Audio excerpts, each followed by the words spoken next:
एक छोटे से गांव के रहने वाले रजनीश कुमार की कहानी कई सारी असफलताओं की भी कहानी है, लेकिन उनके जज्बे को दाद देनी पड़ेगी कि बार बार गिरकर भी वह नहीं टूटे और बीपीएससी के 5वें अटेम्प्ट में अपना मुकाम हासिल कर लिया।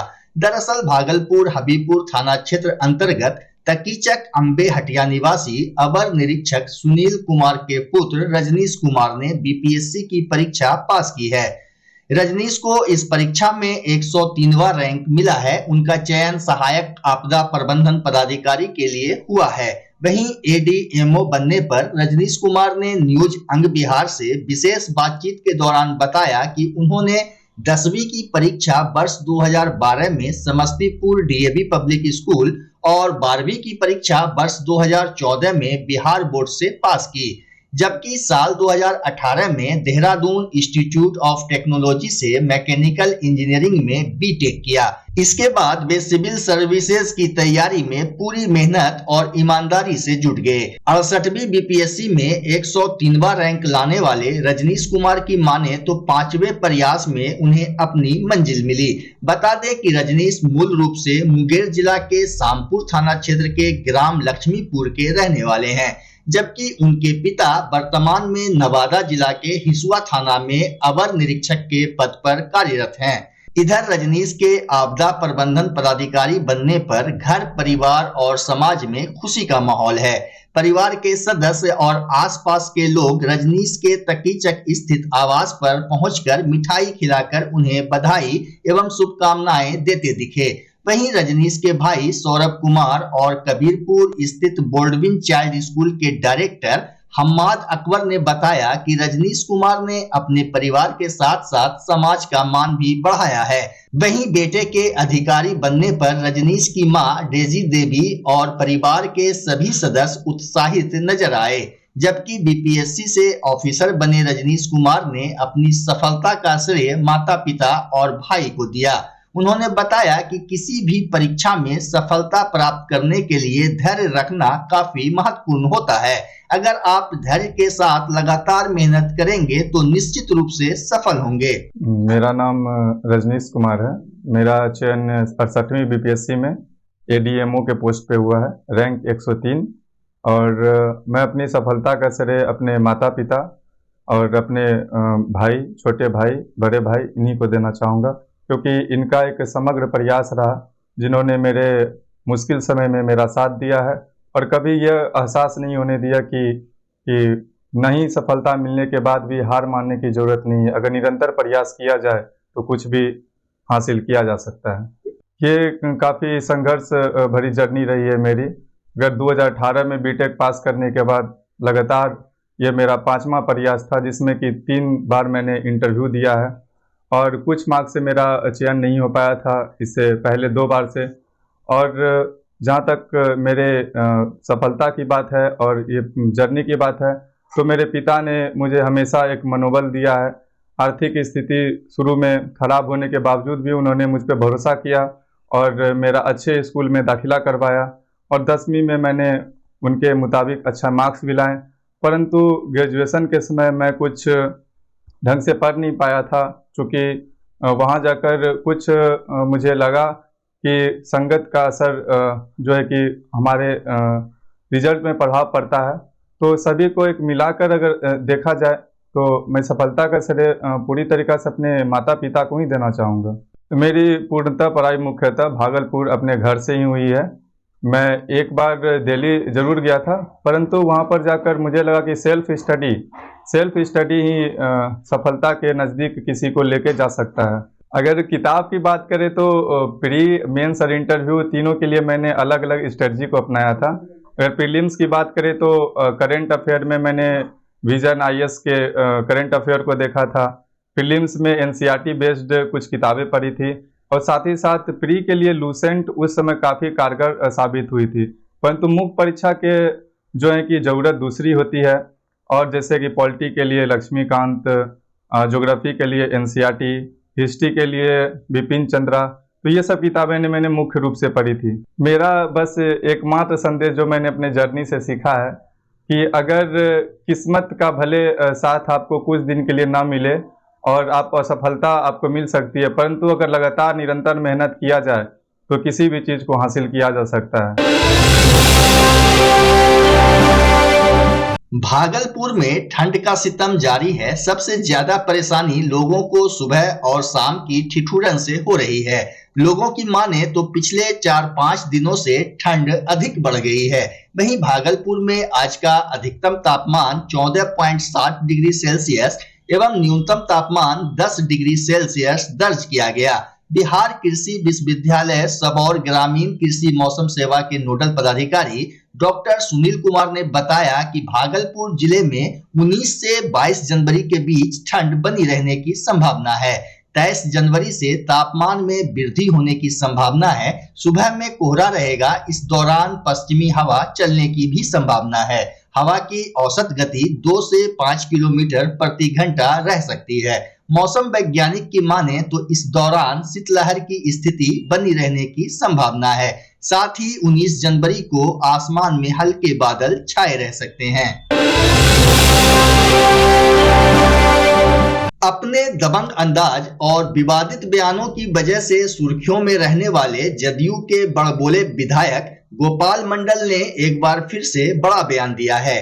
मुख्यमंत्री नीतीश कुमार के भाजपा में शामिल होने के बयान पर उन्होंने कहा कि नीतीश कुमार मर जाएंगे, मिट जाएंगे, लेकिन अब भाजपा के साथ नहीं जाएंगे।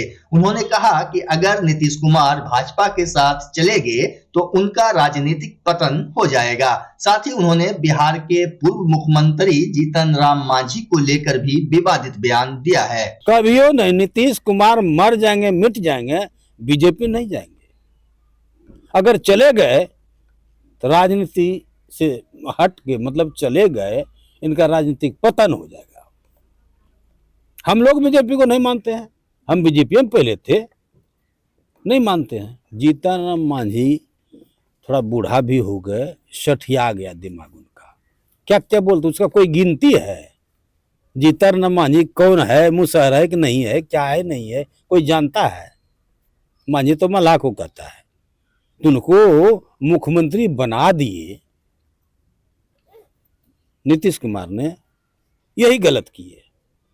भड़बड़ कर रहा है, उनका कोई गिनती है? यहाँ से वहाँ, वहाँ से वहाँ, यही करते रहता है। पाला ताला बदलने वाले नहीं हैं। बीजेपी में नीतीश कुमार जी नहीं जाने वाले हैं। जाएंगे तो इनका वजूद घट जाएगा। भागलपुर के रामसर चौक स्थित अम्मा जी सेवा केंद्र में आज निर्धारित कार्यक्रम के तहत जरूरतमंद लोगों के बीच 150 कंबल का वितरण किया गया। शिविर में रामसर के अलावा सराय, उर्दू बाजार, काजीवली चक, लहरी टोला, स्टेशन चौक, बिजली चक, जब्बार चक, मौलाना चक, तातारपुर और मुहद्दीपुर इलाके के लोग ने कंबल प्राप्त किया। इस अवसर पर अम्मा जी सेवा केंद्र के प्रधान संरक्षक परवीन सिंह कुशवाहा, संरक्षक सैयद हुसैन मंजूर, अध्यक्ष मोहम्मद मुजफ्फर अहमद, सचिव जयप्रकाश यादव, उप सचिव सैयद जीजा हुसैन, नसर आलम, अंबर इमाम, शेख जावेद, मुजफ्फर खान, मोहम्मद रहीम, इलियासुद्दीन, आसिफ मुस्तफा, महिला सदस्य डॉक्टर अमिता सिन्हा, प्रशांत बनर्जी, अजीत झा समेत कई लोग मौजूद रहे। वहीं अम्मा जी सेवा केंद्र के अध्यक्ष मुजफ्फर अहमद एवं सचिव जयप्रकाश यादव ने बताया कि ठंड के प्रकोप को देखते हुए केंद्र के सभी पदाधिकारी एवं सदस्यों द्वारा कंबल वितरण का निर्णय लिया गया था।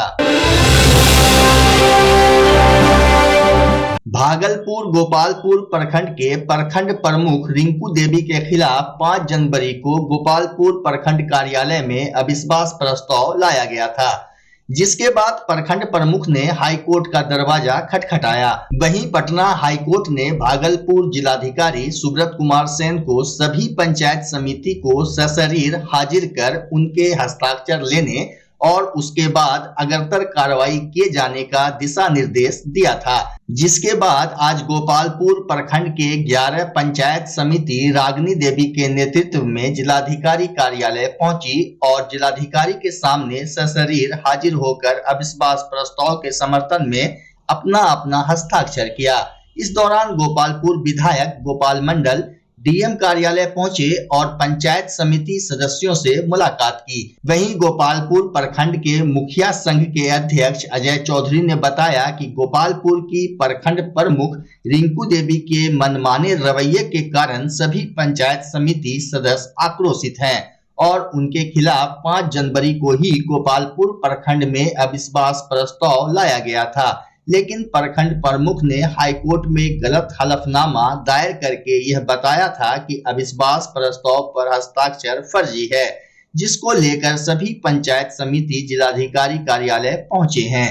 वहीं गोपालपुर विधायक गोपाल मंडल ने कहा कि प्रखंड प्रमुख और उनके पति पंचायत समिति सदस्यों के साथ गाली गलौज करते हैं, जिससे पंचायत समिति सदस्य काफी गुस्से में हैं। इधर डीएम सुब्रत कुमार सेन ने बताया कि गोपालपुर प्रखंड प्रमुख के खिलाफ अविश्वास प्रस्ताव लाया गया था, लेकिन प्रखंड प्रमुख हाईकोर्ट में याचिका दायर किया था। डीएम ने बताया कि मामले में कोर्ट का जो दिशा निर्देश आया है उसका पालन किया जा रहा है। मिलते हुए जो प्रमुख है रिंकू देवी, और 2 साल बीत गया, हम लोगों का कोई जानकारी भी नहीं देता था, और जानकारी भी देता था तो जैसे कल मीटिंग है आज फोन करता था 12 बजे कि ताकि हम लोग पहुँचे न, और उसके बाद क्या करता था जब कोई काम उम होता था, काम उम के बारे में कभी हम लोग जाते थे पूछते थे प्रमुख साहब ये काम दीजिए हम लोगों को करेंगे, बोलता पैसे न आया है, ये ना है वो ना, मतलब हम लोगों को एक 11 समिति जो भी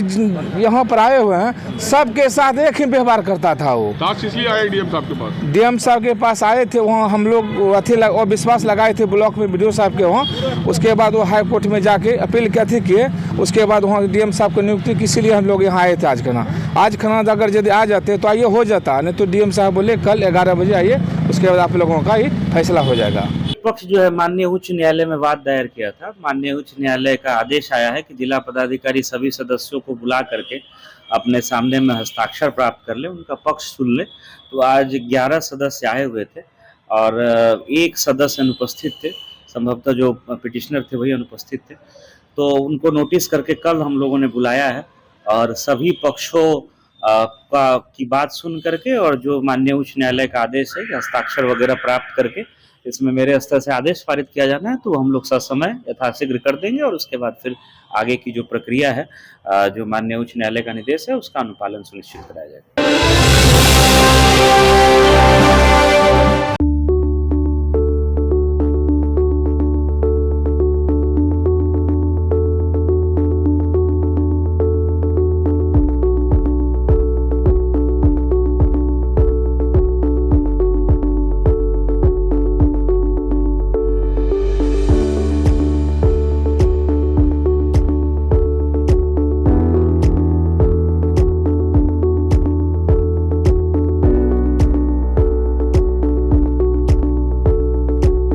बच्चा जब जन्म लेता है तो कई बार बच्चा तुरंत नहीं रोता है, रोने में देर हो जाता है। ऐसे में बच्चा क्षतिग्रस्त हो जाता है और उसके बचने की संभावना कम हो जाती है, और यदि बचा तो भविष्य में उसमें विकलांगता की समस्या आती है, जिसे सीपी कहते हैं, जिसका कोई माकूल इलाज नहीं है और ज़िंदगी भर बच्चा विकलांगता से जूझ सकता है। ऐसे में पूरे संसार में कूलिंग थेरेपी का सहारा लिया जाता है। जन्म से ठीक 6 घंटा के अंदर यदि उसको कूलिंग थेरेपी दिया जाए तो उससे उसका सीपी की समस्या कम होती है और बचने की भी संभावना बढ़ती है। पहली बार बिहार झारखंड में आपके शहर के स्नेह नवजात शिशु बाल सेवा केंद्र में यह मशीन उपलब्ध है। कभी भी ऐसी बात हो कि बच्चा रोने में विलम्ब हो गया तो आप स्नेह नवजात शिशु बाल सेवा केंद्र में जरूर संपर्क करें।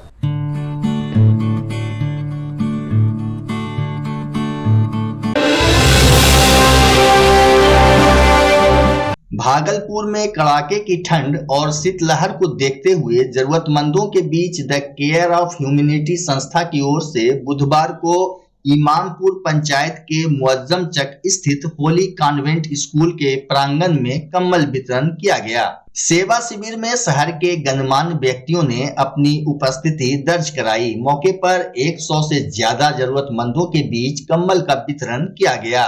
कंबल वितरण कार्यक्रम में मुख्य रूप से बिहार बाल श्रमिक आयोग के उपाध्यक्ष राजीव कांत मिश्रा, भागलपुर नगर निगम के deputy mayor doctor Salauddin Ahsan, Habibpur थाना प्रभारी महाश्वेता सिन्हा, स्कूल के निदेशक रजाउर रहमान खान उर्फ रकीब शामिल रहे।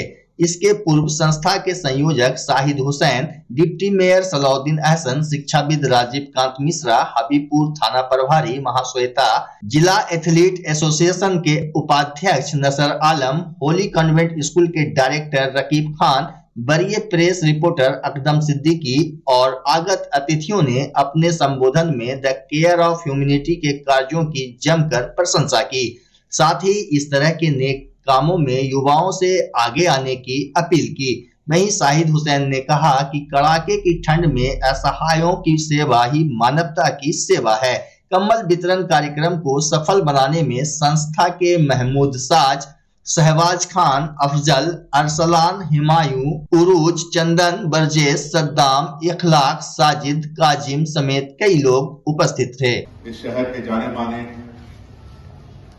एक ऐसा युवा जिसने कि शहर की सूरत बदलने की ठान ली है, और उससे भी ज्यादा खुशी की बात है कि मेरा अपना छोटा भाई है ऐसा सलाउद्दीन अहसन। इसकी बहुत सारी कहानियां हैं, अभी समय नहीं है, ठंड बहुत है, आपको जल्दी जल्दी हम लोग सामान देंगे। उसके बाद इस एरिया में एक बहुत ही सशक्त महिला जो कि आप लोगों को सुरक्षा प्रदान करने के लिए आई हैं। बेहिचक जब कभी आपको दिक्कत हो आप मैडम के पास आ जाएं। ऐसी महान सशक्त और काम करने वाली महाश्वेता जी यहाँ पर उपस्थित रकीब भाई मेरे बहुत पुराने जानने वाले, और हम लोग मिलकर के यहाँ पर उस रूम से हम फाजल वर्गीज और मरहूम हमारे शाह हसन मानी साहब, हम तीनों जब यहाँ बैठते थे तो पहले हमको बिठाया जाता था, फिर हसन मानी साहब को, और फिर फाजल वर्गीज को, और कहा जाता था कि अमर अकबर एंथनी, अमर अकबर एंथनी तीनों यहाँ पर आए हुए हैं। तो हम लोग बड़ा अच्छा लगता था कि हम लोग बहुत सारे कार्यक्रम में यहाँ पर एक साथ उपस्थित हुए। भागलपुर के नाथनगर स्थित SS+2 बालिका उच्च विद्यालय और इंटर स्तरीय गुरुकुल उच्च विद्यालय में आज शिक्षा संवाद कार्यक्रम का आयोजन किया गया। कार्यक्रम के दौरान विद्यालय की छात्राओं द्वारा नृत्य प्रस्तुत किया गया और नाटक का मंचन भी किया गया। नाटक मंचन के माध्यम से लोगों में यह संदेश दिया गया कि किसी भी प्रकार का नशा का सेवन नहीं करना चाहिए, नशा शरीर के लिए हानिकारक है। वहीं कार्यक्रम के दौरान छात्र छात्राओं और अभिभावकों को सरकार द्वारा चलाई जा रही शिक्षा से संबंधित विभिन्न कल्याणकारी योजनाओं को लेकर जानकारी दी गई। जिला कार्यक्रम पदाधिकारी बबीता कुमारी ने छात्र छात्राओं और अभिभावकों को बताया कि सरकार शिक्षा को लेकर विभिन्न योजनाएं चला रही है। उन्होंने कहा कि अपने बच्चों को नियमित रूप से विद्यालय भेजें ताकि बच्चों को सभी प्रकार का लाभ मिल सके। मौके पर SS+2 बालिका उच्च विद्यालय की प्रधानाचार्य माधुरी कुमारी, नाथनगर सार्वजनिक पूजा समारोह समिति के अध्यक्ष पप्पू यादव, भागलपुर नगर निगम के वार्ड संख्या 4 के पार्षद मनीष यादव, डॉक्टर अनवारुल हक, नीलम देवी, विकास यादव, त्रिपुरारी यादव समेत काफी संख्या में विद्यालय के शिक्षक शिक्षिका एवं छात्र छात्राएं और अभिभावक मौजूद थे। शिक्षा संवाद कार्यक्रम का जो महत्वपूर्ण लक्ष्य है, आप लोग जान रहे हैं कि शिक्षा विभाग और अन्य विभाग से जुड़ी जितनी कल्याणकारी योजनाएं हैं उनको हम अभिभावकों तक, छात्रों तक, छात्राओं तक और भी आम जनता तक पहुंचाने का काम कर रहे हैं। क्योंकि जान रहे हैं कि हाई स्कूल में हो रहा है, तो हाई स्कूल के बाद 9, 10th के बाद 11, 12th के बाद ही बच्चों का करियर से संबंधित उनकी जानकारी नहीं होती है, किस योजना का लाभ लेना है नहीं जानते हैं, बच्चों की पढ़ाई छूट जाती है। तो इसी वजह से हम लोग प्रयास कर रहे हैं कि ज़्यादा से ज़्यादा संख्या में हम बच्चों तक पहुंचाएं, गार्जियन तक पहुंचाएं, ताकि वो इसका लाभ उठा सके जितनी योजना है। ठीक है, अभिभावकों से क्या कहेंगे मैम? बहुत सारे अभिभावक ऐसे होते हैं जो किसान ग्रामीण इलाके में बिल्कुल बच्चों को खेतों में लगाते हैं, मजदूरी में लगा देते हैं, ऐसे अभिभावक। देखिए, आप जान रहे हैं कि जितनी परिस्थिति उनकी कठिन होती है वहीं से बहुत कुछ अच्छा करते हैं। नहीं तो अगर सफलता होती तो सफलता उन्हीं को मिलती है जो कठिनाई से गुजरते हैं। तो ऐसा नहीं है कि जो मजदूर हैं, किसान हैं, श्रमिक हैं, उनके बच्चे अच्छा नहीं करें, उनके ही बच्चे ज़्यादा बेहतर करें, क्योंकि वो मेहनत मजदूरी करके वो जानते हैं कि मेहनत करने का लाभ क्या होता है। तो इसलिए मेरा सबसे आग्रह है कि वो अपने बच्चों को पढ़ने दें और बहुत सारी जो योजनाएं हैं सरकार उनका भी वो लाभ लें ताकि उनके बच्चों को और आसान हो जाए उनके करियर में। ठीक है, धन्यवाद। राजस्थान के अजमेर में चल रहे सूफी संत हजरत ख्वाजा मोइनुद्दीन चिश्ती रहमतुल्लाह अलैह के 812वें सालाना उर्स के मौके पर देश विदेश से लाखों की संख्या में अकीदतमंद पहुंचे हैं। वहीं बुधवार को छठी उर्स धार्मिक आस्था और परंपरागत तरीके से मनाई गई। इसके साथ ही 6 दिवसीय उर्स का समापन हो गया। अब 9 रजब को बड़े कुल की रस्म के साथ उर्स का विधिवत समापन हो जाएगा। वहीं भागलपुर से पहुंचे जायरीनों ने भी मजार शरीफ पर मखमली चादर और अकीदत के फूल पेश किए। इस दौरान दर्जनों कव्वाल गरीब नवाज की शान में कलाम पेश करते रहे। भागलपुर के तातारपुर से अजमेर गए आजम खान चिश्ती ने बताया कि दरगाह में चादर पेश करने के साथ ही देश और भागलपुर में अमन चैन, खुशहाली, भाईचारे और कौमी एकता के लिए दुआ की गई। उन्होंने कहा कि देश दुनिया के कई स्थानों से जायरीन जियारत के लिए यहां हर साल आते हैं। इधर मौलाना फारूक आलम असरफी ने बताया कि ख्वाजा मोइनुद्दीन चिश्ती के सालाना उर्स के मौके पर भागलपुर खानकाए सहवाजिया से हर साल की तरह इस साल भी मजार शरीफ पर चादर पेश किया गया। मुफ्ती फारूक आलम असरफी ने कहा कि ख्वाजा गरीब नवाज ऐसे बुजुर्ग गुजरे हैं जिन्होंने जाति धर्म का भेदभाव खत्म करके प्यार और मोहब्बत का संदेश दिया। यही वजह है कि आज पूरी दुनिया से लोग उनके मजार पर हाजिरी लगाने आते हैं। आज ख्वाजा मोइनुद्दीन हसन चिश्ती संजरी अजमेरी रहमतुल्लाह अलैह का 812वां उर्स पाक बड़े ही धूमधाम से मनाया जा रहा है। साथ ही यहाँ हिंदुस्तान के सभी सूबों से लोग यहाँ पर तशरीफ़ लाए हैं। साथ ही हमारे पड़ोसी मुल्क पाकिस्तान, बांग्लादेश, अफगानिस्तान से भी लोग यहाँ तशरीफ़ लाए हैं। यहाँ हम लोगों ने अपने मुल्क की तरक्की के लिए, उन्नति के लिए, भाईचारगी के लिए, अमन और शांति के लिए दुआएं की है। अल्लाह रब्बुल इज़्ज़त अपने हबीब के सदक़े वसीले, ख्वाजाए मोइनुद्दीन के सदक़े वसीले हम सभी की दुआओं को कबूल अता फरमाएं और हमारे मुल्क में अमन और शांति कायम और दायम रहे। भागलपुर मधुसूदनपुर थाना क्षेत्र के NH 80 कंझिया बाईपास पर बुधवार की देर शाम चलती पिकअप वैन में शॉर्ट सर्किट होने की वजह से आग लग गई। आग लगने से आसपास के लोगों में अफरा तफरी का माहौल बन गया। आनन फानन में लोग इधर उधर भागने लगे। वहीं कुछ लोगों ने साहस जुटाकर आग पर काबू पाने का प्रयास किया, लेकिन आग पर काबू नहीं पा सके। इसके बाद घटना की जानकारी मधुसूदनपुर पुलिस को दी गई, जिसके बाद अग्निशमन विभाग की टीम मौके पर पहुंची और आग पर काबू पाया।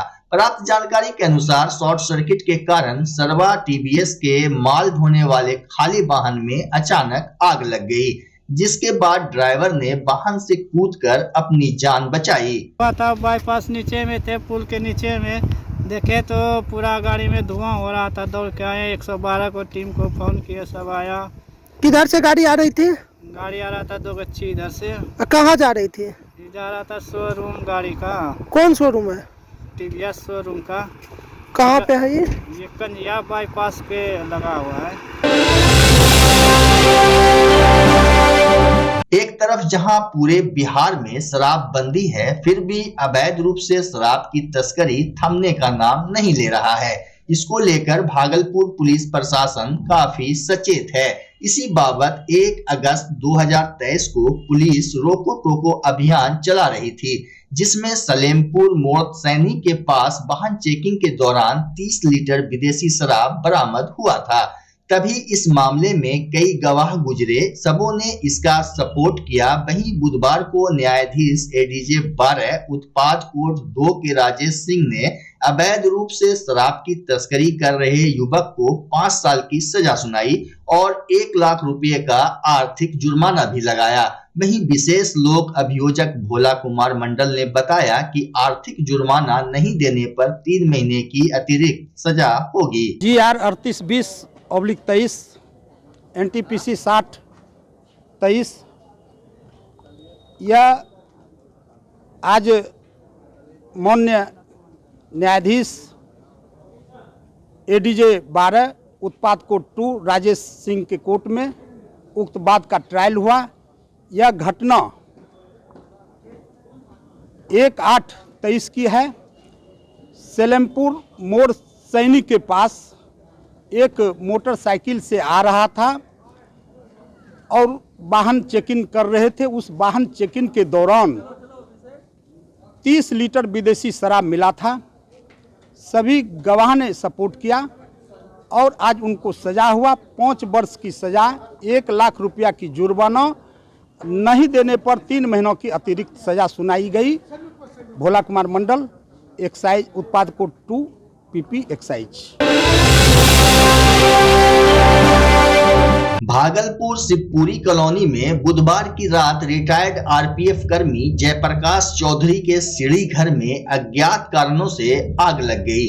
वहीं आग लगी की सूचना मिलते ही फायर ब्रिगेड की टीम ने मौके पर पहुंचकर आग पर काबू पाया। जानकारी के अनुसार आग से किसी के हताहत होने की सूचना नहीं है। हम लोग 9 बजे खाना खा के सो गए थे, जिसमें कि हम लोग जैसे खाना खा के सोए, उसके बाद 10 मिनट के बाद बोलते हैं ऊपर के रेंटर अजीत, वो बोलते हैं कि आपके घर में आग लग गया है। जैसे हम लोग भी दौड़े और अगल बगल के रेंटर भी था हम लोग का, सब आए मिल के सब आग बुझाने की कोशिश किए। बहुत उसके बाद फिर 2 दमकल आए, उसके उसी के सबसे। लेकिन जब गिरने लगा तो हम फिर नीचे आ गए। उसके बाद फिर हम नीचे गए, मोहल्ला वाले को आवाज़ दिए, फिर मोहल्ला वाले लोग आया, सब कोऑपरेट किए, फिर जा करके आग को बुताने में फिर 112 आया, फिर जाके कंप्लीट हुआ जाकर। लगभग कितना बजे आग लगा और कितना देर लगा कंट्रोल होने में? टाइम एग्जैक्ट तो नहीं पता है, लेकिन अप्रॉक्स हमको लगता है कि 10 बजे के आसपास ऐसा घटना घटा है।